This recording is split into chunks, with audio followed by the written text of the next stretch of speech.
শহরের এক কোণে ছিল এক ছোট্ট বইয়ের দোকান, যার মালিক রাশেদ সাহেব। দোকানটিতে প্রতিদিন মাত্র কয়েকজন ক্রেতা আসতো। বড় বড় মার্কেটের ঝলমলে আলোয় তার দোকান আলো যেন হারিয়ে যাচ্ছিল। একদিন সন্ধ্যায় দোকান গোছাতে গোছাতে তিনি দেখলেন দরজার পাশে দাঁড়িয়ে আছে কিশোর, পুরনো জামা হাতে একটা ছেঁড়া ব্যাগ। কিশোর ধীরে ধীরে ভিতরে এসে বলল, চাচা, এখানে কি আমি একটু বই পড়তে পারি? আমার কাছে বই কেনার টাকা নেই।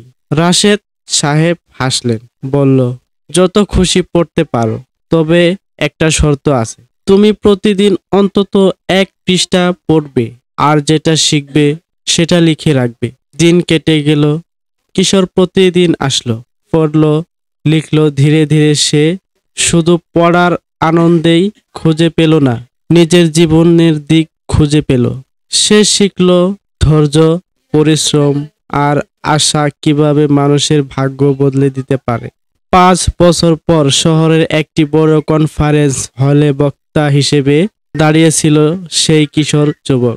এবার আর পুরনো জামা নয়, বরং সম্মানের পোশাক, আত্মবিশ্বাসের আলোমুখে। তার বক্তৃতার শেষে সে বলল, আমি যদি জীবনে সফল হতে পারি।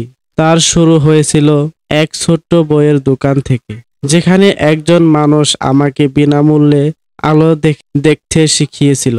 সেদিন রাশেদ সাহেব চুপচাপ পেছনের সারিতে বসেছিলেন। তার চোখে ছিল জল, আর মুখে এক অদ্ভুত শান্তির হাসি। তিনি বুঝলেন, একটা ছোট্ট সুযোগ, একটি বিশ্বাস আর একটু দয়া, এগুলোই কারো জীবনের আলো হতে পারে। তাই আজকে আমরা যে বিষয় শিখলাম সেটি হলো, পারলে কাউকে একটি সুযোগ দিয়ে দেখেন, সেও একদিন অনেক বড় হতে পারবে ইনশাআল্লাহ।